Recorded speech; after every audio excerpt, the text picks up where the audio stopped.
오늘은 제가 한 설교 시간에 2개의 설교를 하려고 합니다. 바쁘겠죠?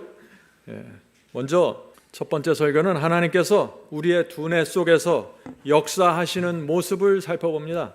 왜 하나님께서 우리 두뇌에 관심을 갖고 계실까? 그리고 두 번째는 오늘 설교 후반부에서 제가 가장 나누고 싶은 주제입니다.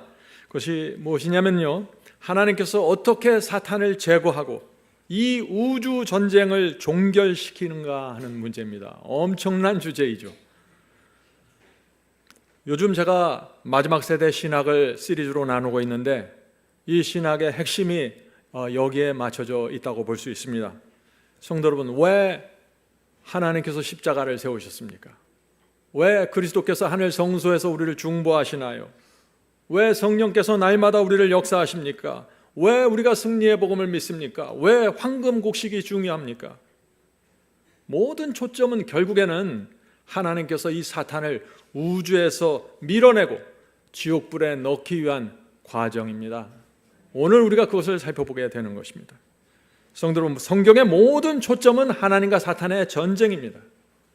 그리고 그 전쟁의 목적은 하나님께서 사탄을 우주에서 완전히 제거하시는 것입니다. 오늘 설교는 그래서 아마 사탄이 가장 싫어하는 설교가 될 것입니다. 자, 첫 번째 설교, 하나님께서 우리 인간의 두뇌에 역사하시는 이유입니다. 하나님과 사탄의 전쟁은 우리의 두뇌를 점령하는 전쟁입니다. 하나님께서 우리 두뇌의 고등능력, 저등능력, 전두엽을 지배하셔서 우리를 하늘 도성으로 인도하십니다. 우리가 지난 시간에 배웠죠. 우리 두뇌에 세 부분이 있다고요. 전두엽이 있고 고등능력이 있고 저등능력이 있다고 했습니다. 성도 여러분, 그래서 사탄도 우리의 두뇌를 점령하려고 달려드는 것입니다. 사탄도 우리 두뇌를 지배해서 진리를 무시하게 만들고 진리를 거저하게 만들어서 멸망으로 데려가길 원하는 것입니다. 그것이 어디서 이루어져요? 우리 두뇌 속에서 이루어진다는 것이죠. 자, 질문 드립니다. 하나님과 사탄이 두뇌에서 장악하기 위한 첫 번째 목표물은 무엇일까요? 우리 두뇌에 세 부분이 있는데 그 중에서 먼저 점령하고 싶은 그 부분이 어떤 부분인가? 이 질문을 하는 것입니다. 먼저는 우리의 이성과 지성입니다. 하나님께서도 또 사탄도 우리의 지성과 이성을 너무나 장악하길 원하십니다. 하나님께서 우리의 지성과 이성 속에 먼저 진리를 깊이 박히길 원하시는 것입니다.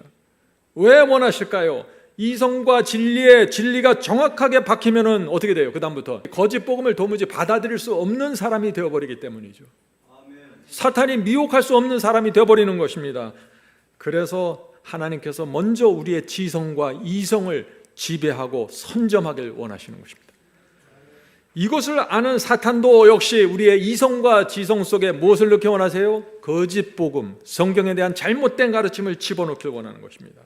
성도 여러분, 만일 우리의 이성과 지성, 이 두뇌 속에 거짓 복음이 새겨지고 성경에 대한 잘못된 오해가 새겨지면 어떤 일이 생길까요? 진리를 보는데 진리를 거절하게 됩니다. 진리를 보는데 진리를 무시하게 됩니다. 진리의 가치가 무엇인지 전혀 모르게 됩니다. 그러면서 열심히 교회 다니게 되는 것입니다. 이것이 사탄이 원하는 것입니다. 성도 여러분, 어떤 사람이 하나님의 말씀을 거절하고 무시하면 그것이 무슨 뜻인가요? 두뇌적으로 볼 때, 저 사람의 두뇌 속에 이성과 지성이 사탄에게 점령당했구나, 이렇게 판단하는 것입니다. 자, 질문 드리죠.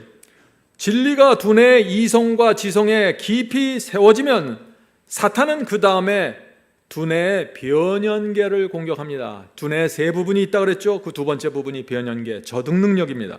사탄이 우리 두뇌의 변연계를 공격하는 이유가 무엇일까요? 중요한 질문입니다. 오늘은 계속해서 중요한 질문을 하게 될 것입니다.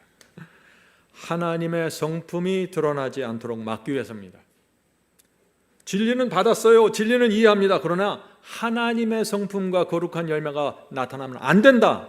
이것을 사탄이 노리기 위해서 변연계를 공격한다는 것입니다. 사탄이 가장 싫어하는 건 무엇입니까? 타락한 인간에게 하나님의 성품이 나타나는 것입니다. 하나님의 아름다운 덕이 나타나는 것입니다. 우리의 이성과 지성의 진리가 확고하게 세워지면 사탄은 우리의 이성과 지성을 통해서는 우리를 무너뜨릴 수 없어요. 그렇죠. 우리가 진리를 정확하게 붙잡고 있기 때문에 우리가 성경을 공부하고 남은 인생 동안 좁은 길을 가기로 결정하는 것은 거기까지는 사탄이 어떻게 막을 수가 없습니다. 그러나 우리에게 하나님의 성품이 아름다운 순종의 열매가 드러나면 안 되는 것입니다. 그래서 변연계의 식욕과 정욕과 욕망을 공격하기 시작하는 것입니다. 높아지려고 하는 욕망, 잘난 척하고 싶어하는 욕망, 잘 살고 싶은 욕망, 게으르고 싶은 욕망, 이것들을 계속해서 자극해서 공격하는 것입니다. 그래서 심지어 바울까지 나도 날마다 죽노라고 말하는 것입니다. 바울의 무엇이 죽어야 한다는 것인가요? 변연계에서 올라오는 그 욕망이 날마다 죽어야 된다는 것입니다.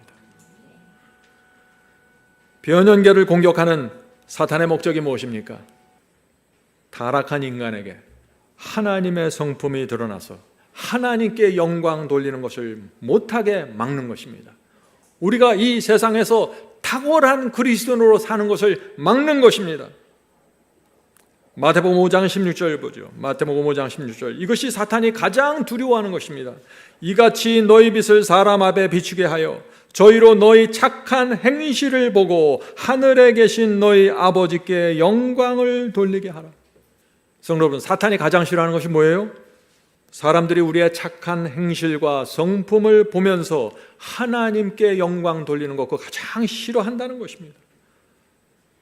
머리로 두뇌로 진리가 무엇인지, 말씀이 무엇인지, 교리가 무엇인지 이해하는 건 좋아. 거기까지는 해.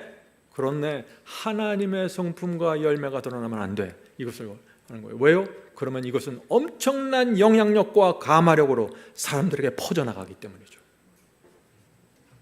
성도 여러분, 잊지 마세요. 가장 무서운 전쟁은 우리의 두뇌 변연계에서 일어난다는 것입니다.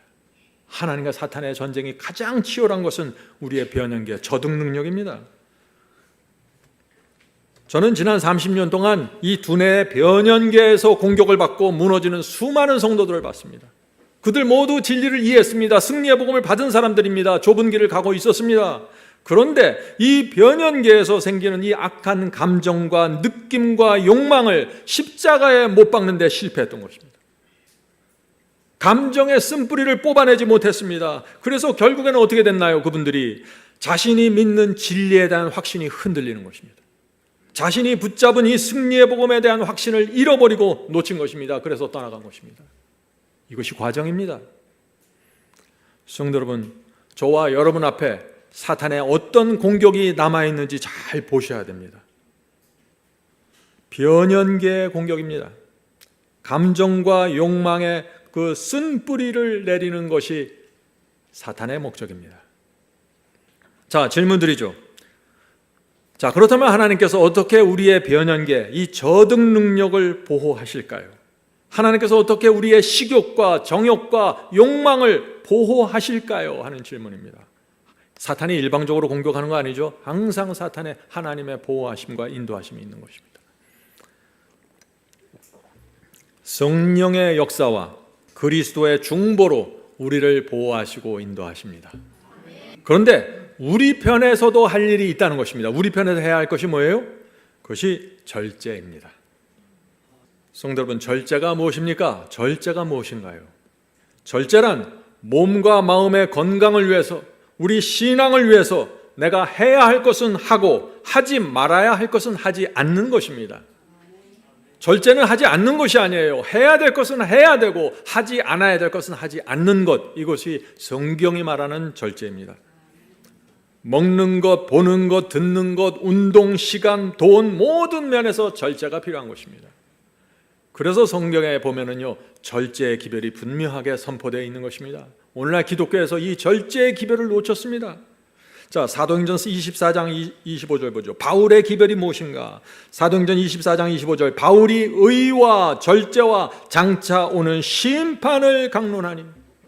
바울의 복음 속에 이 세 가지가 깊이 들어가 있다는 것입니다. 오늘날 기독교가 놓친 이 기별이 뭐예요? 절제의 기별입니다. 마태복음 5장에 보면 성령의 9가지 열매가 있는데 그 안에도 절제가 나오는 것입니다. 마태복음 5장 22절부터 23절.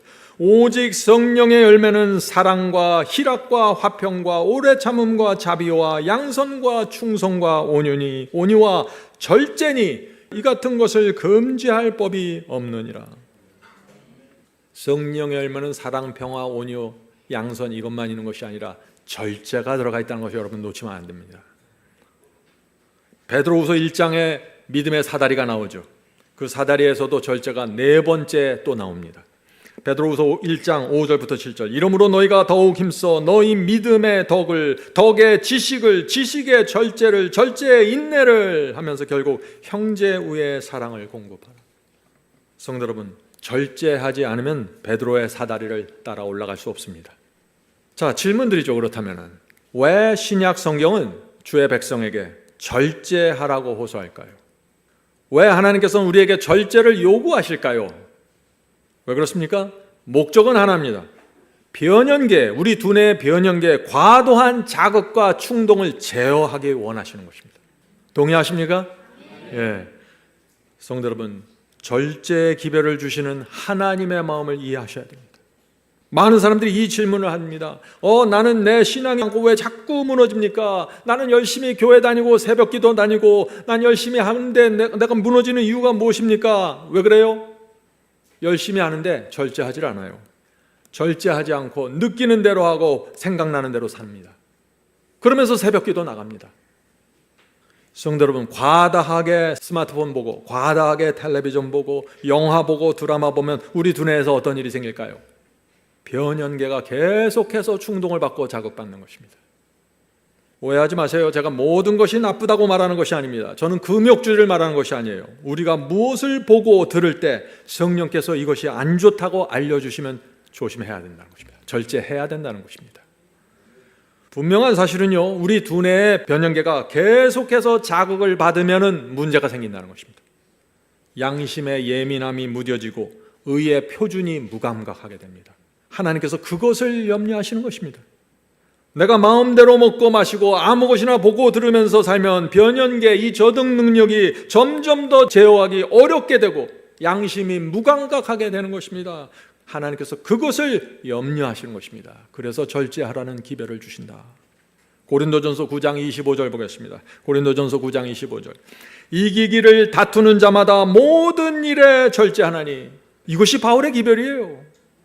이 세상과 죄를 이기기 원합니까? 이기기를 다투고 있습니까? 모든 일에 절제해야 됩니다. 그들은 썩을 승리자의 관을 얻고자 하되 우리는 썩지 아니할 것을 얻고자 하노라.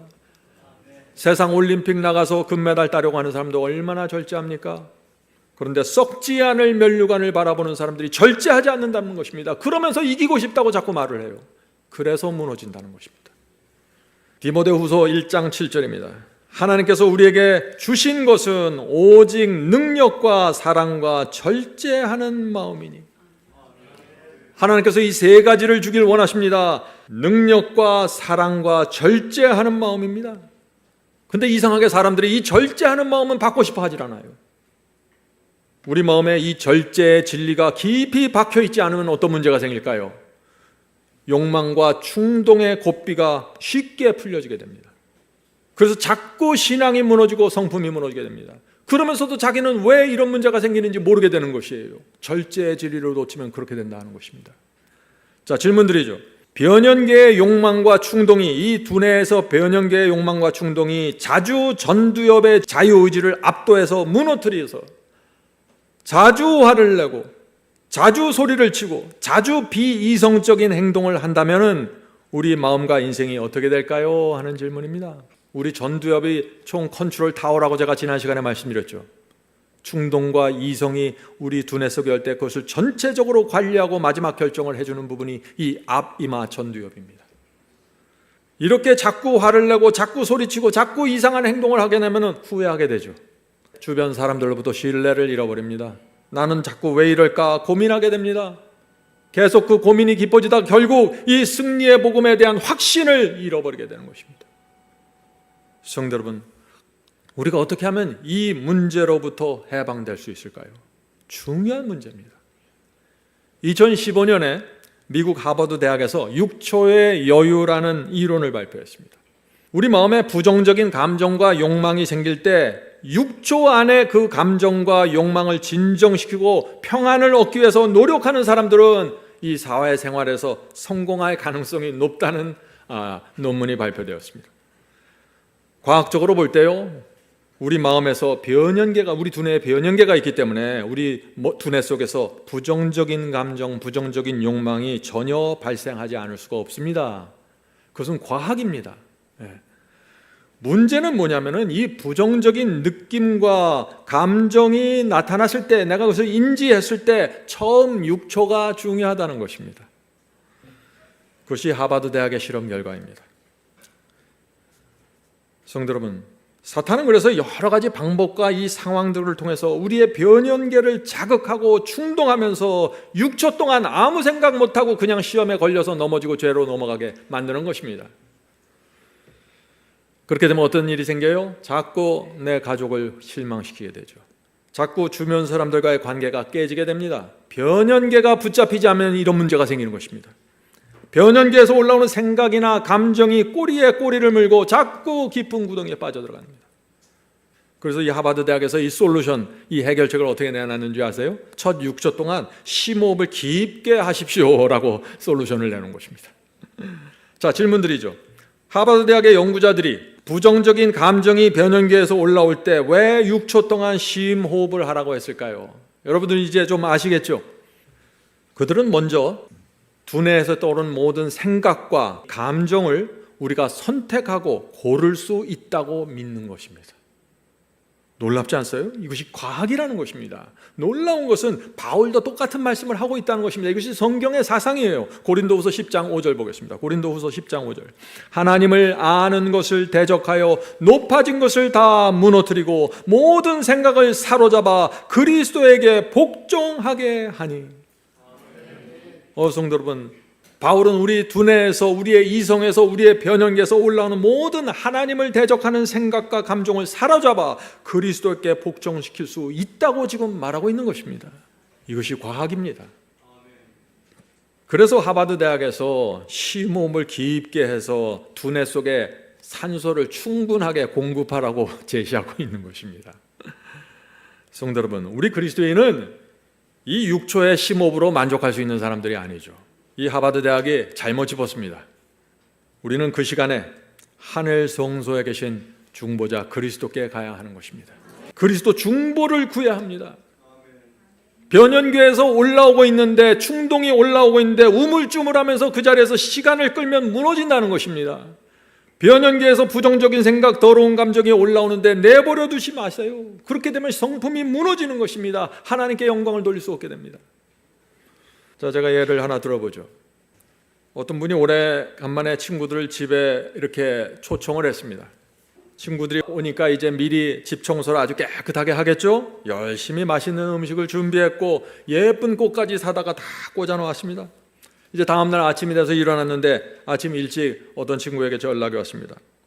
미안합니다. 오늘 급한 일이 생겨서 못 갈 것 같아요. 다음에 꼭 갈게요 하고 전화가 왔습니다. 이때 이 사람의 두뇌 변연계에서 무엇이 올라올까요? 섭섭함, 원망, 미리 좀 전화해 주지, 뭐 손이 없나 발이 없나, 속상함, 짜증, 이런 느낌들이 스물스물하죠. 그때 여러분은 6초를 갖고 있다는 것입니다. 무슨 얘기인지 아시겠죠? 어떻게 아시겠습니까? 6초를 아무 생각 없이 낭비하면 그저 변연계에 끌려가서 정신없이 화를 내고 짜증내고 원망하다가 무너지고 후회하게 되는 거다. 승리가 사라진다. 성품이 무너진다. 하나님의 영광이 드러나지 않는다. 어떻게 해야 됩니까, 성도 여러분? 우리는 그 즉시 하늘 성소로 가야 한다는 것입니다.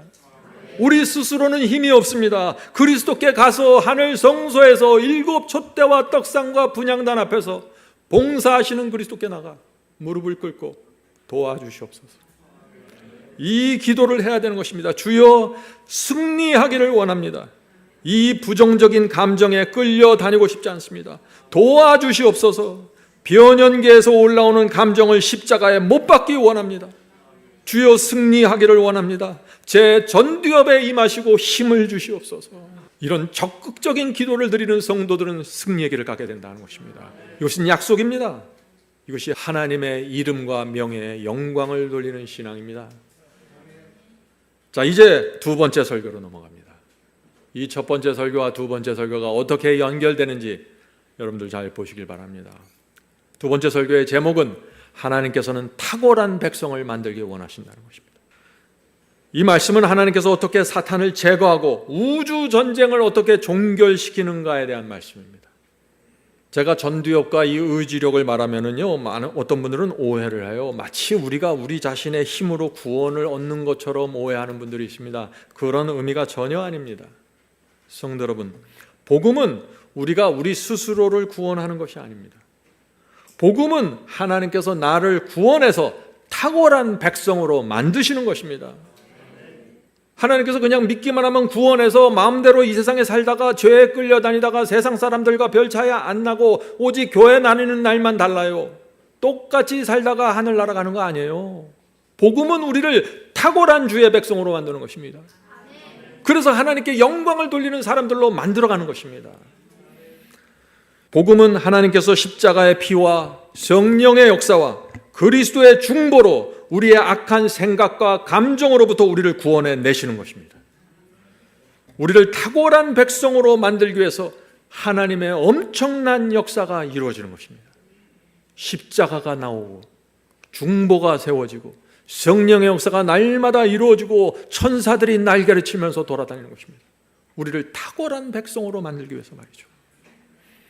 겉으로 볼 때는요, 신앙이 겉으로 볼 때는 다 내가 하는 것처럼 보여요. 내 의지와 내 노력으로 큰 돌을 밀어서 움직이는 것처럼 보입니다. 그러나 실제는 그렇지 않습니다. 하나님께서 우리에게 믿음과 용기와 담대함을 주셨기 때문에 내가 그렇게 탁월한 결정과 선택을 할 수 있게 된다 하는 것입니다. 성도 여러분, 잊지 마세요. 하나님께서 우리에게 한번 손대시면은요, 탁월한 백성이 되는 것입니다.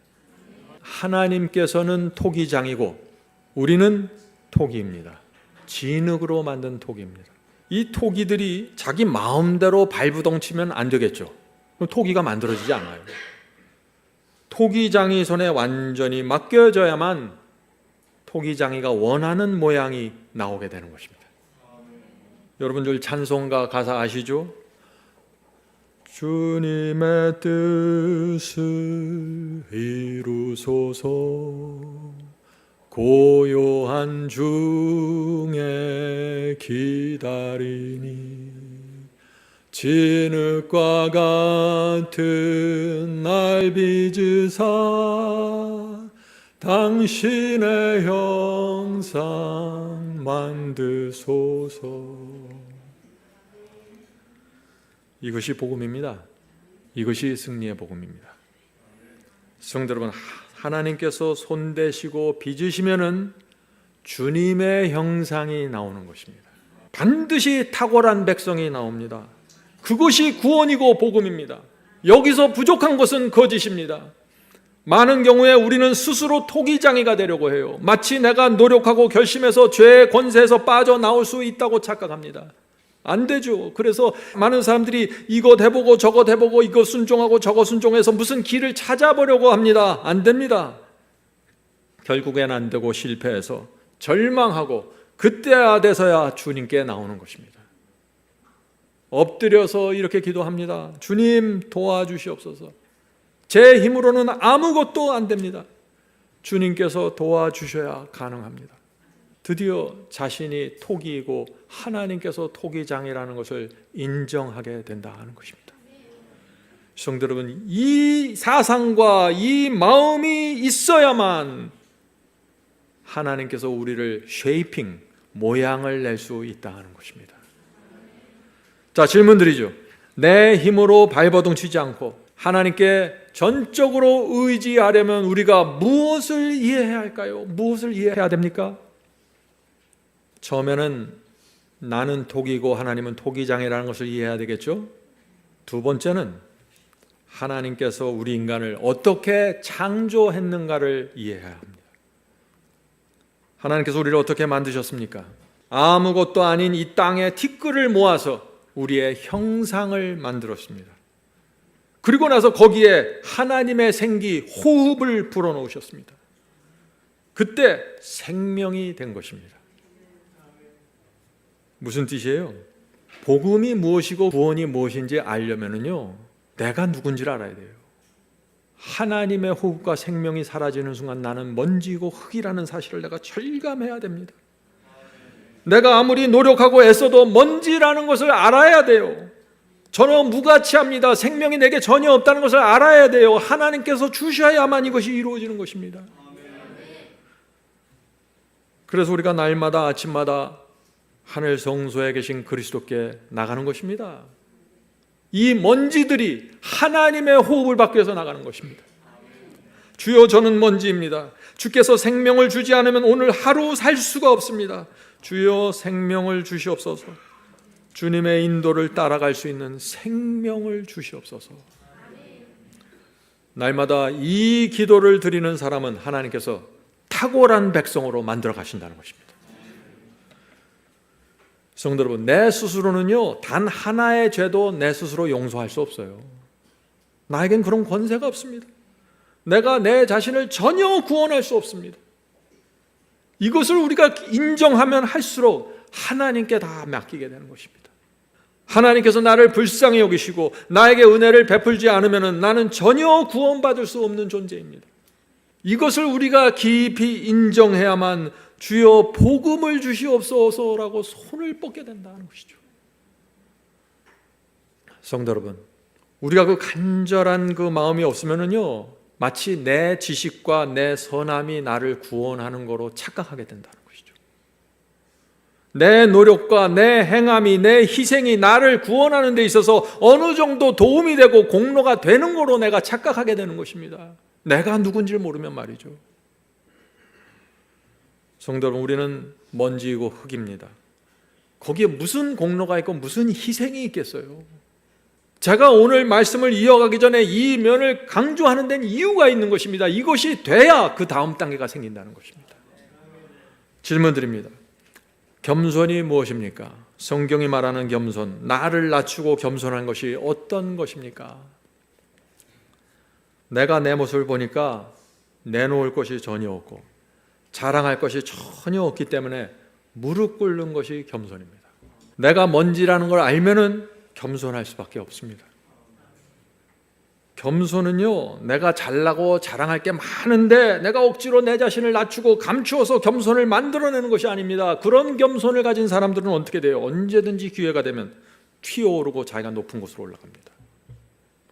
이사야 57장 15절 보겠습니다. 이사야 57장 15절.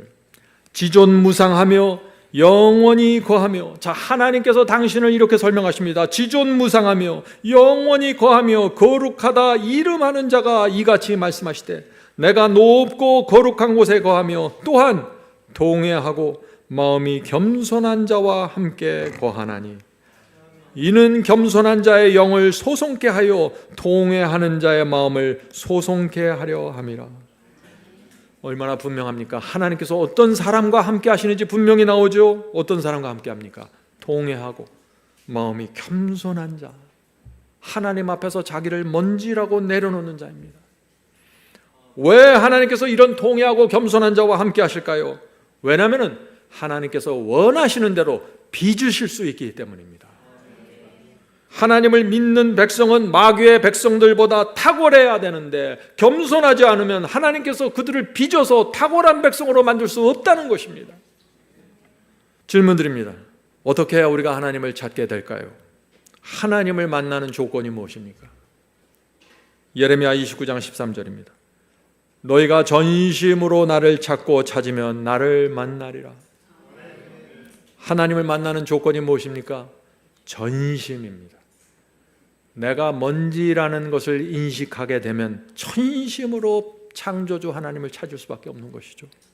온 마음을 다해 하나님을 찾으면 반드시 만나게 되고 하나님께서 그를, 이 먼지 같은 존재를 탁월한 하나님의 백성으로 만들어 가시는 것입니다. 이것이 약속입니다. 성도 여러분, 사람들이 왜 하나님을 찾고 찾지 않을까요? 왜 만나지 못할까요? 4가지 이유가 있습니다. 4가지 이유. 첫째, 너무나 바쁩니다. 자기의 계획을 이루는데 너무나 많은 시간과 정력을 바치기 때문에 하나님을 찾을 시간이 없습니다. 시간이. 두 번째, 머리에 복잡한 생각과 계획이 가득 차 있습니다. 그래서 하나님께 대해 생각하고 깊이 묵상할 시간을 갖지 못한다. 하나님을 만나지 못하는 이유입니다. 셋째, 머릿속이 편견과 빗나간 사고방식으로, 잘못된 거짓 복음으로, 선입관념으로 가득 차 있습니다. 그래서 하나님의 말씀을 성경에 기록된 그대로 받을 수가 없는 것입니다. 네 번째, 말씀을 펼쳐놓고 주의 음성을 조용히 듣는 신앙이 무엇인 줄 모릅니다. 기도를 통해 하늘 성소에 올라가서 하늘 대제사장 그리스도 앞에 무릎을 꿇고 내 마음을 펼쳐놓고 내 계획을 펼쳐놓고 주께서 말씀하시는 음성을 듣는 이 신앙이 뭔지를 모르는 것입니다. 그래서 교회를 수십 년 다녀도 하나님의 탁월한 백성이 되지 못하고 세상 사람과 큰 차이를 나타내지 못하는 수준에서 멈춰버리는 것입니다. 성도 여러분, 그래서 하나님께서 가만히 있지 못하시는 것입니다. 그래서 하나님께서 전심으로 이 하나님을 찾는 이 마음을 일으켜내기 위해서 하나님께서 우리를 찾아오시는 것입니다. 그것이 우리의 인생입니다. 하나님께서 보실 때 조금이라도 가능성이 있으면 어떻게 해서든지 전심으로 하나님을 찾는 그 마음을 일으켜내기 위해서 역사하시는 것입니다. 그래서 우리의 인생에 고비가 찾아올 수 있다는 것입니다. 어떤 때는 병을 허락하시고, 어떤 때는 망하게 하시고, 어떤 때는 자녀들 때문에 한숨을 깊이 쉬게 하시고, 어떤 때는 가정이 깨어짐을 겪게 하십니다. 왜 이런 일이 생길까요? 하나님을 전심으로 찾는 그 마음을 만들어내길 원하시는 것입니다. 탁월한 백성을 만들어내야 되기 때문이죠. 성도, 우리는 지금 알 수 없습니다. 그러나 나중에 하늘에 가면은 천사들이 우리 손을 붙잡고 다 설명해 줄 것입니다. 하나님께서 그때 우리를 구원하기 위해서 그 결정을 하실 수밖에 없었다는 그것을 설명해 줄 것입니다. 그때 우리는 다 이해하게 될 것입니다. 그러나 지금은 이해할 수 없으니까 하나님의 성품과 사랑을 전적으로 믿고 신뢰하고 따라가는 것입니다. 자, 질문 드립니다. 우리 속에 어떤 마음이 생겨야만 하나님께서 구원의 역사를 시작할 수 있습니까? 우리 입에서 이 기도가 나올 때까지는 하나님께서 역사하시기 정말 어렵습니다. 어떤 기도입니까? 이 기도입니다. 주여, 나는 구세주가 필요합니다. 이제 더 이상 내 생각과 내 계획을 고집하지 않겠습니다. 내 인생에 왜 이런 일이 생기는지 묻지 않겠습니다. 주여, 인도해 주시옵소서. 따라가겠습니다. 성도 여러분, 이 기도가 전심으로 하나님을 찾는 마음입니다. 이 마음이 있다면 하나님의 구원의 역사가 이루어지고 양육이 되고 성장하고 탁월한 백성으로 딱 세워지게 된다는 것입니다. 성도 여러분, 전심으로 찾고자 하는 그 마음을 받게 되길 간절히 바랍니다. 우리가 이것을 이해할 필요가 있습니다. 하나님의 입장을 말이죠. 하나님을 온 마음을 다해 찾고 찾는 그 마음이 없으면 하나님께서 복음을 주시고 보여주시고 설명을 해줘도, 진리를 보여주어도 이것이 무엇인지를 모르는 것입니다. 깨닫지 못하고 받지 못하는 것입니다. 전심으로 찾고자 하는 그 마음이 없기 때문에 말이죠. 하나님을 전심으로 찾지 못하는 이유가 무엇입니까?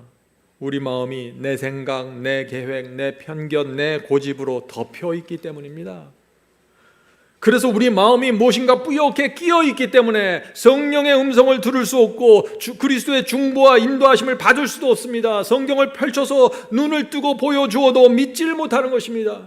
어떻게 이것이 가능한 거예요? 어떻게 이것이 이렇게 살 수 있습니까? 꼭 이렇게까지 살아야 되나요? 수많은 질문과 의심들이 터져 나오는 것입니다.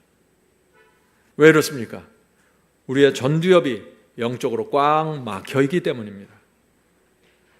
그래서 하나님께서 그것이 이 전두엽이 터질 때까지, 전두엽에 자유롭게 들어가셔서 역사하시는 그 길이 날 때까지 기다리시는 것입니다. 자, 질문 드리죠. 언제 사람이 하나님을 만나게 될까요? 전심으로 하나님을 찾는 마음이라는 어떤 마음입니까? 하는 질문입니다. 사람의 마음이 가장 순수하고 절실하고 하나님께 모든 것을 집중돼 있으면서 받쳐질 때, 그때가 전심입니다. 하나님께서 그때 우리를 사탄의 손에서 구원하는 역사를 적극적으로 시작할 수 있는 것입니다. 그러나 그런 마음이, 그 순수한 마음, 어린아이같이 단순한 마음으로 하나님께 매달리는 그 마음이 있기 전까지는 하나님께서 아무리 구원하려고 해도 사람의 마음이 고집과 편견과 선입관념으로 가득 차 있기 때문에 구원하실 수가 없다는 것입니다. 동쪽으로 인도하려고 하면 서쪽으로 튀어버리는데 어떻게 인도하시겠어요? 삭개오의 이야기를 보죠. 누가복음 19장 2절입니다. 삭개오라 이름한 자가 있으니 세리장이요 또한 부자라. 자, 이 시대에 세리장이고 부자면은 어때요? 잘 나가는 사람이죠? 사람들의 존경도 받고 칭송을 받아야 마땅합니다. 그런데 삭개오는 전혀 그러질 못했습니다. 삭개오는 구두쇠였습니다. 로마의 앞잡이가 돼서 세금을 포탈해서 부자가 되었습니다. 그는 하나님을 만날 수 없는 사람이었습니다. 동네에서 아무도 그를 인정해 주지 않고 유대교에 나가도 아무도 쳐다보질 않았어요. 정신없이 돈을 모을 때는 잊고 살았는데 이제 좀 먹고 살만한 하니까 자신이 구원을 잃어버렸다는 사실을 깨닫게 된 것입니다. 그래서 예수님을 만나기 위해서 나갔는데 사람들이 자기를 위해서 자리도 내주질 않아요. 그래서 이 키가 작은 이 삭개오가 뽕나무에 올라간 것입니다. 키가 작아서 올라간 게 아니에요. 사람들이 길을 내주면 갈 수 있는데 길도 내주지 않는 삭개오, 그 마음속에 절망이 있었던 것입니다. 인간의 절망은 하나님께 희망입니다. 그래서 삭개오의 마음에 절망 속에서 전심으로 하나님을 찾고 있었던 것입니다. 우리가 그것을 어떻게 알 수 있습니까? 하나님을 전심으로 찾지 않으면요, 삭개오에게 일어난 그런 변화가 생길 수가 없는 것입니다. 자, 누가복음 19장 8절부터 9절. 삭개오의 간증입니다. 주여 보시옵소서, 내 소유의 절반을 가난한 자들에게 주겠사오며. 아니, 예수님께서는 나눠주란 말도 안 했어요. 부자 복권에게서는 가서 팔고라 그랬는데 예수께서 삭개오에게는 말도 안 했어요. 내 소유의 절반을 가난한 자들에게 주겠사오며 만일 네 것을 토색한 일이 있으면 4배나 갚겠나이다. 예수께서 이르시되 오늘 구원이 이 집에 이르렀으니 이 사람도 아브라함의 자손이미로다. 엄청난 변화가 생긴 것입니다. 삭개오의 마음이 하나님을 진심으로 찾았기 때문에 이제 하나님께서 들어오셔서 마음대로 빚을 수 있는 토기가 된 것입니다. 그래서 이 삭개오, 이 구두쇠 삭개오가 놀라운 결정을 하게 되는 것입니다. 성도 여러분, 예수께서 이 부자 법관에게는 뭐라고 말씀하셨어요? 부자가 하늘에 가는 것은 낙타가 바늘구멍에 들어가는 것은 더 어렵다, 그렇게 얘기하셨죠. 삭개오도 부자였습니다. 그런데 삭개오한테는 구원의 역사가 놀라울 정도로 이루어지게 됩니다. 무엇이 차이인가요? 하나님을 온 마음으로 찾는가 찾지 않는가, 여기서 차이가 난다는 것입니다. 성도 여러분, 죄인이 절망 속에서 하나님을 전심으로 찾고 찾으면 하나님의 역사가 이루어지는데 그때 어떤 변화가 생깁니까? 마음을 씻기시고 더러운 것을 버리게 하는 하나님의 역사가 시작된다. 이것이 성경의 이야기입니다. 디도서 3장 5절입니다. 디도서 3장 5절. 우리를 구원하시되 오직 그의 긍휼하심을 따라 중생의 씻음과 성령의 새롭게 하심으로 하셨나니.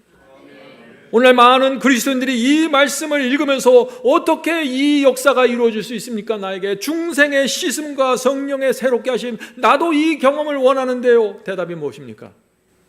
하나님을 전적으로 찾고 찾는 자입니다. 부자든지 가난한 자든지 하나님을 전적으로 찾고 찾으면 하나님께서 중생의 씻음으로 역사하시고 성령의 새롭게 하심으로 역사하실 수 있다 하는 것입니다. 빚주실 수 있기 때문이죠. 집 떠난 당자 어떻게 됐습니까? 다 망해서 깊은 좌절에 빠졌습니다. 돼지들이 먹는 쥐엄나무 열매도 그저 부족해서 겨우 먹고 살았습니다. 그때 이 당자의 마음속에 깊은 절망 속에서 아버지를 기억하게 된 것입니다. 아버지의 사랑입니다. 그래서 전심으로 아버지를 찾아갔습니다. 이 당자가요, 정말 부끄럽잖아요. 자존심도 상합니다. 그런 거 다 내려놓고 아버지께 가서 납작 엎드렸습니다. 아버지, 이 죄인을 용서해 주시옵소서. 나는 아들이 될 자격이 없고 이 집에 종으로 살고 원합니다. 받아주시옵소서. 이것이 당자의 마음, 전심으로 아버지를 찾는 마음입니다. 하나님의 역사가 이루어질까요? 분명하게 이루어지죠. 성도 여러분, 우리가 태어난 후 지난 수십 년 동안 하나님께서 계속 우리 주변을 맴도시면서 여기까지 오게 된 것입니다. 우리가 언젠가 전심으로 하나님을 찾는가 기다리면서 말이죠. 그러다가 우리가 어떻게 이 상황 저 상황을 통해서 인생의 이런 고비 저런 고비를 통과하면서 우리가 하나님께 전적으로 굴복하는 마음이 생기게 되면 그때 하나님께서 기회를 보시고 들어오셔서 놀라운 역사를 이루신다. 그것이 복음입니다. 히브리서 10장 22절입니다. 우리가 마음에 뿌림을 받아 악한 양심으로 벗어나고, 아니 어떻게 악한 양심으로부터 벗어나는 사람들이 있을 수 있나요? 전심으로 찾는 사람들, 당자와 같은 사람들, 삭개와 같은 사람들, 악한 양심으로부터 벗어나고 몸은 맑은 물로 씻음을 받았으니 참 마음과 온전한 믿음으로 하나님께 나가자. 성도 여러분, 이것은 어떤 이상주의가 아닙니다. 실제를 말하고 있는 것입니다. 하나님의 구원의 역사입니다. 어떻게 이런 역사가 이루어질 수 있습니까? 계속해서 제가 똑같은 것을 말씀드리죠. 이 마음이 생겼기 때문입니다. 아버지, 나는 용서받을 수 없는 죄인입니다. 나는 틱거리고 먼지입니다. 전혀 가치 없는 존재입니다. 이제 내 생각, 내 계획은 다 버리겠습니다. 하나님의 뜻에 전적으로 굴복하겠습니다. 하나님께서 원하시는 대로 인도해 주시옵소서.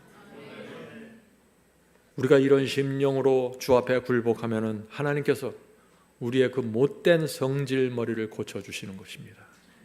우리의 이기심과 우리 마음에 깊이 숨겨져 있는 그 음흉한 것들을 곧바로 펼쳐서 바르게 만들어 주신다는 것입니다. 그것이 성령의 역사고 그리스도의 중보입니다. 오늘 설교에서 가장 중요한 질문을 이제 드립니다. 이 질문을 드리려고 여기까지 달려왔습니다. 자, 왜 하나님께서 우리를 용서하시고 진리를 주시고 인도하십니까? 우리를 인도하시는 하나님의 목적이 무엇입니까? 아주 근원적인 입장이죠. 하나님의 입장에 대해서 묻는 것입니다. 하나님께서는 왜 이렇게 우리를 이렇게 말 안 듣고 고집센 우리들을 끝까지 포기하지 않고 인도하시는지, 이 질문에 대한 답을 찾으면은요, 저와 여러분의 신앙에 엄청난 혁명이 생기는 이 문제입니다. 자, 지금부터 드리는 이 말씀은 여러분이 하나의 가르침으로 받으시면 안 되고 묵상해야 됩니다. 하나님께서 우리를 이 땅에 태어나게 하시고 인생이라는 시간을 허락해 주셨습니다. 영생할 수 있는 기회를 주십니다. 우리가 날마다 살 수 있는 호흡과 생명을 주시고 우리의 두뇌의 전두엽과 이성과 변연계가 돌아갈 수 있어서 기도할 수 있고 생각할 수 있고 하나님을 묵상할 수 있도록 은혜를 베풀어 주셨습니다. 우리를 살리기 위해서 하나님의 아들이 십자가에 달리셨습니다. 엄청난 일이 벌어졌습니다. 그런데 문제는 하나님께서 왜 그것을 하시냔 말입니다. 성도 여러분, 왜 하나님께서 이런 엄청난 은혜를 베푸십니까? 하나님의 입장에서 엄청난 희생이 치러져야 되는 일인데 왜 그렇습니까? 답은 탁월한 백성을 만들려고입니다. 마태복음 5장 16절입니다. 이같이 너희 빛이 하나님 앞에 비추게 하여 너희로 너희 착한 행실을 보고 하늘에 계신 너희 아버지께 영광을 돌리게 하라. 이것이 하나님의 최종적인 목적입니다. 하나님께서 우리를 구원하시고 양육하시는 목적은 하나님을 믿는 우리의 착한 행실을 주변 사람들이 보면서 그들이 하나님께 영광을 돌리게 하도록 하는 것이 하나님의 목적입니다. 그래서 우리를 인도하시고 변화하시고 양육하신다는 것입니다. 성도 여러분, 왜 이것이 중요합니까? 왜 이것이 중요합니까? 하나님을 믿고 따르는 성도들의 삶에서 착한 행실이 나타나면 하나님께서 이 우주와 지구를 안전하고 행복하게 인도하신다는 사실이 증명되는 것입니다. 성도 여러분, 이것은 아주 새로운 사상이죠. 이게 무슨 말인지 잘 묵상해 보세요. 하나님께서 이 우주를 지배하시는 절대적인 왕이신데 이분을, 하나님을 믿으면 믿는 사람들에게 성령의 열매가 맺히고 아름다운 삶의 열매가 맺히고 이 우주는 하나님을 중심으로 돌아가야만 안전하고 행복하다는 것이 증명되어야만 사탄이 발붙일 자리가 사라지는 것입니다. 이것이 하나님께서 사탄을 제거하는 방법입니다. 성도 여러분, 우리가 아무리 진리를 알고 주님을 믿는다고 해도 성품이 삐뚤어지고 이기적이고 못되면은 사람들이 우리를 보고 어떻게 생각합니까? 저 사람이 다니는 교회는 나도 안 가겠다. 저 사람이 하늘 가면 나는 안 가겠다. 하나님께 전혀 영광이 돌려지지 않는 것입니다. 그렇게 되면 구태여 사람들이 하나님을 믿어야 될 이유가 사라지고 하나님을 중심으로 해서 살아야 될 이유가 사라집니다. 하나님께서 이 우주를 다스려야만 하는 명분과 이유와 목적이 사라져버리는 것입니다. 그래서 사탄이 우리의 변형계를 공격하고 들어오는 것입니다. 하나님의 설 자리를 없애기 위해서 말이죠. 베드로전서 2장 9절입니다. 너희는 택하신 족속이요 왕같은 제사장들이요 거룩한 나라요 그의 소유가 된 백성이니 이는 너희를 어두운 가운데서 불러내어 그의 기이한 빛에 들어가게 하신 하나님의 아름다운 덕을 아름다운 성품을 선포하게 하려 하심이라. 성도 여러분, 하나님께서 우리를 왕같은 제사장과 거룩한 나라로 삼으신 이유가 무엇입니까? 하나님의 아름다운 성품을 드러내는 탁월한 백성을 만들기 위해서입니다.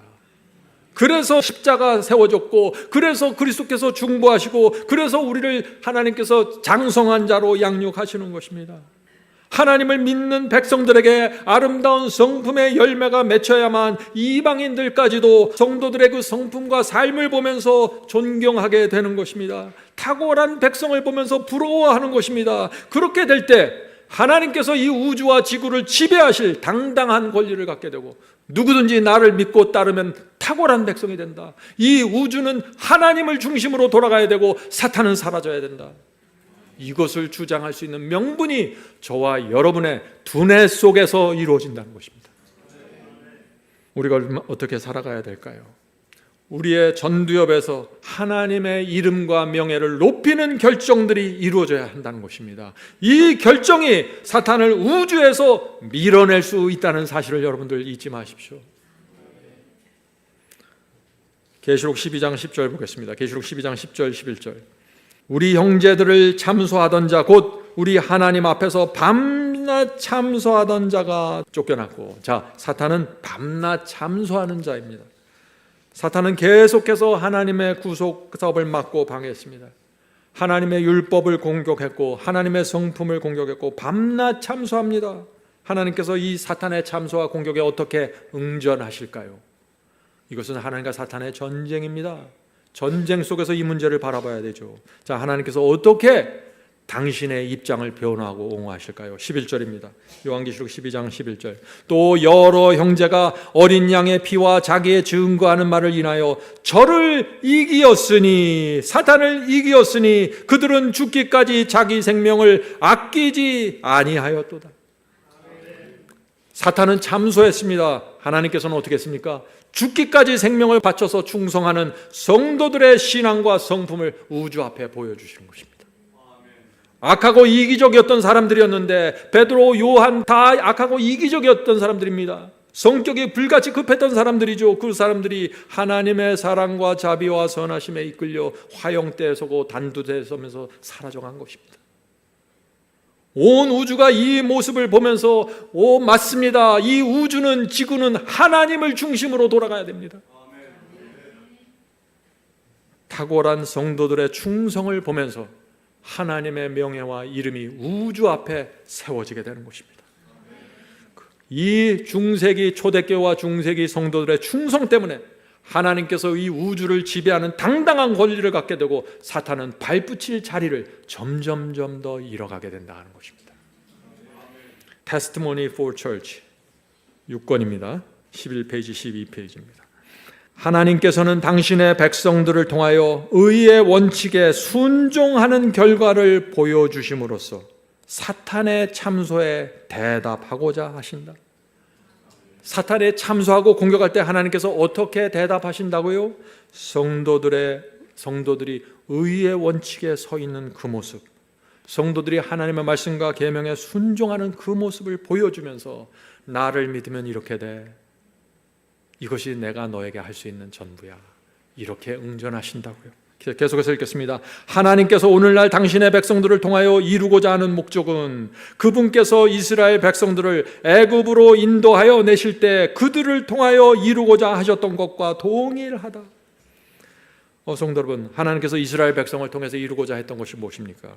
그들의 아름다운 삶과 아름다운 성품을 통해서 가나안에 이들이 들어갔을 때 그 주변에 살던 이방인들에게 다 부러워하고 탁월한 하나님의 백성의 삶과 성품을 보면서 우리도 저렇게 살고 싶다, 저들이 모시는 신을 우리도 섬기고 싶다, 이렇게 전도하고 선교하길 원했던 것입니다. 그래서 가나안 지역 전체에 사탄이 발붙일 자리를 없애게 하는 것이 하나님의 목적이었습니다. 그런데 이스라엘 백성이 어떻게 했습니까? 자기 구원만 생각하고 좋은 땅 누가 차지할까? 전부 이기적이고 교만하고 다 무너져간 것입니다. 하나님의 마음속에 무엇이 있는지 모르고 자기만 생각하는 것입니다. 내가 축복받고 내가 은사받고 내가 구원받고 하면서 말이죠. 계속해서 읽겠습니다. 세상 사람들이 교회와 성도들에게 나타난 하나님의 자비와 긍휼과 공의와 사랑을 바라봄으로써 하나님의 성품이 어떠함을 알게 될 것이다. 성도 여러분, 이 강남구에 있는 사람들이 우리 교회와 성도들을 보면서 하나님이 어떤 분인지, 그분이 어떤 사랑을 갖고 있는지 알아야 된다는 것입니다. 그것이 이 교회가 세워지고 저희가 여기에 있는 존재 이유다 하는 것입니다. 계속해서 읽겠습니다. 이와 같이 하나님의 말씀과 계명이 사람들의 생애에서 구현될 때 이 세상은 하나님을 사랑하고 경외하고 섬기는 자들이 지구의 모든 다른 사람들보다 더 뛰어나다는 것을 인정할 것이다. 성도 여러분, 우리가 정말 하나님을 사랑하고 경외하고 그분의 말씀대로 살아갈 때 사람들이, 이 지구에 있는 사람들이 하나님의 백성은 정말 탁월하고 뛰어나구나, 이것을 인정하게 될 것이라고요. 여러분은 여러분의 동네에서, 여러분의 가족에서, 여러분의 근처에서 그런 인정과 존중을 받고 있습니까? 이것이 되어야만 내 주변에서 사탄이 쓸 자리가 사라져 간다는 것입니다. 이것이 지구에서 이루어져야만 지구에서 사탄이 쓸 자리가 사라진다는 것입니다. 계속해서 보겠습니다. 하나님의 거룩한 말씀을 실천하는 자들이 탁월한 백성이 되는 것이 그분의 목적이다. 성도 여러분, 하나님의 목적이 무엇입니까? 사탄을 따르는 사람들보다 하나님을 따르는 백성들이 그 성품과 삶이 훨씬 더 고결하고 탁월하다는 것을 보여주는 것입니다. 그것이 사탄이 우주에서 이 설 자리를 주지 않는 하나님의 방법입니다. 성도 여러분, 이 단순한 진리가 우리 마음에 들어가면 우리 신앙에 놀라운 혁명이 일어나는 것입니다. 여러분이 말하는 한마디, 여러분이 생각, 계획이 모두 하나님의 이름과 명예에 맞춰지게 되어 있는 것입니다. Faith and Work 42페이지의 글을 읽겠습니다. 하나님께서는 당신의 명예를 옹호하는 한 백성을 이 땅에 두실 것이다. 그들은 하나님의 말씀과 계명은 가혹한 것이 아니며 속박의 명예가 아님을 증명할 것이다. 오늘 많은 사람들이 하나님의 말씀과 율법을 마치 속박이고 멍해처럼 생각합니다. 왜요? 자신의 마음과 하나님의 말씀이 일치하지 않기 때문에 자유가 없는 것입니다. 그런데 하나님의 말씀과 율법을 보면서 자유를 누리고 평강을 누리고 그것이 속박이나 멍해가 아니라는 것을 증명하는 성도들이 마지막 시대에 이 땅에 나타난다고요. 성도 여러분, 그들이 여자의 남은 자손입니다. 하나님의 계명을 지키는 성도들입니다. 하나님께서 우리에게 무엇을 기대하는지 여러분 보아야 합니다. 사탄의 공격이 날마다 삶 속에서 이루어지는데 하나님의 성품과 명예를 옹호하는 백성을 지금 기다리고 계시는 것입니다. 그 백성을 만들어내기 위해서 십자가가 세워졌고 그리스도께서 중보하시고 성령께서 날마다 역사하시는 것입니다. 성도 여러분, 여러분의 마음이 순수해야 됩니다. 여러분의 앞가림을 하면 안 됩니다. 이기심이나 다른 것이 껴있으면 안 돼요. 하나님의 목적과 이 하나님의 이름과 명예만을 바라봐야 합니다. 우리의 전두엽에서 내려오는 결정이 하나님의 이름과 명예를 높일 때 그 결정이 사탄이 우주에서 영원히 제거되는 명분이 될 수 있다는 사실을 기억하십시오. 성도 여러분, 마지막 때입니다. 짐승의 표 환란, 마지막 환란이 다가오고 있습니다. 그때 하나님과 사탄의 최대 전쟁이 이루어집니다. 사탄은 그 마지막 환란에서 자신이 할 수 있는 모든 것을 쏟아볼 것입니다. 엄청난 이적이 생기고 핍박이 생기고 환란이 있을 것입니다. 요한계시록은 그런데 그때 하나님의 성품과 명예를 옹호하는 한 백성이 나타날 것을 예언하고 있다는 것입니다. 그 말씀해 보죠. 요한계시록 14장 1절, 11절, 12절입니다. 또 내가 보니 어린 양이 시온산에 섰고 그와 함께 14만 4천이 섰는데 그 이마에, 그 이마 전두엽에 어린 양의 이름과 아버지의 이름을 쓴 것이 있도다. 이 14만 4천은 하나님의 이름과 명예를 위해서 사는 성도들입니다. 자기가 없습니다. 먼지입니다. 진토예요. 토기장에게 맡겨진 사람들입니다. 그래서 이들의 전두엽 이마에 하나님의 이름과 명예가 기록되어 있다고 지금 말하고 있는 것입니다. 계속해서 읽어보죠. 11절입니다. 짐승과 그의 우상에게 경배하고 그 이름의 표를 받는 자는 누구든지 밤낮 쉼을 얻지 못하리라 하더라. 12절 성도들의 인나가고 있나니 저희는 하나님의 계명과 예수 믿음을 지키는 자니라. 사탄이 가하는 최고의 핍박 속에서 어떤 성도들이 나타난다고요? 하나님의 계명을 지키고 예수 믿음을 지키는 성도들이 올라온다는 것입니다. 엄청난 핍박과 압력 속에서 이들이 승리하게 되는 것입니다. 그래서 그들의 승리가 사탄이 우주에서 설 자리를 완전히 잃어버리게 된다는 것입니다.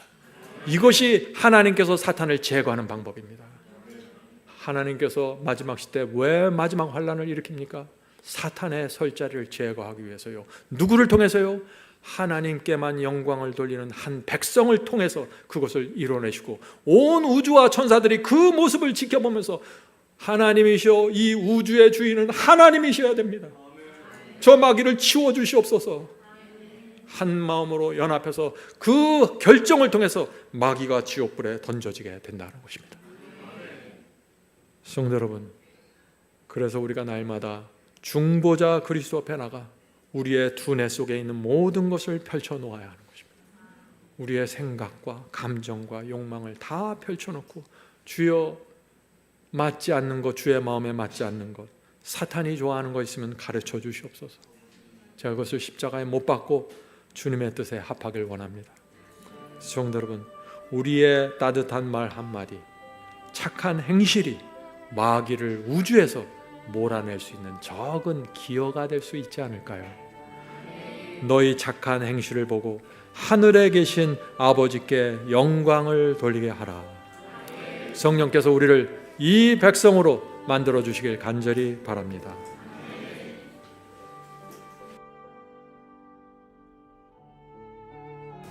하늘에 계신 저희들의 아버지, 복음의 비밀을 펼쳐서 보여주셔서 감사합니다. 저희가 너무나 오랜 세월 동안 많은 오해와 편견 속에서 살아왔습니다. 마치 저희가 토기장인 줄 오해했습니다. 주여, 이제 저희가 먼지로 시작하겠습니다. 하나님의 생명이 단 한순간도 없으면 사라질 수밖에 없는 존재라는 걸 알게 되었습니다. 주여, 불쌍히 보시고 구원해 주시옵소서. 하나님께서 해결하고 싶은 그 사탄의 존재를 영원히 제거하는 일에 저희가 적극적으로 동참할 수 있기를 소망합니다. 주여, 저희의 하는 말과 행동과 계획과 두뇌 모든 움직임 속에서 하나님의 이름과 명예를 높이길 원합니다. 주여, 축복해 주시옵소서. 너무나 연약하고 부족한 사람들입니다. 주께서 한 걸음 한 걸음 인도해 주시옵소서. 주께서 보여주실 때 따라가는 성도들 되게 하시고 넘어졌을 때 일으켜서 세워주시옵소서. 하늘에 계신 아버지, 저희가 부족하지만 저희 마음의 뜻은 하나님을 따르는 것입니다. 하나님의 편에 서는 것입니다. 주여, 그 마음의 깊은 동기와 심중을 아시는 하나님께서 저희를 붙잡아 주시고 하늘 도성 가는 길까지 인도해 주시옵소서. 하늘에 계신 아버지, 오늘 이 자리에 저희가 저희 마음을 하나님께 드리길 원합니다. 주께서 저희 마음을 살피시고 붙잡아 주시고 세워 주셔서 하나님의 탁월한 백성이 될 때까지 계속해서 지도해 주시옵소서. 이 모든 말씀 예수 그리스도의 이름으로 간절히 기도드립니다.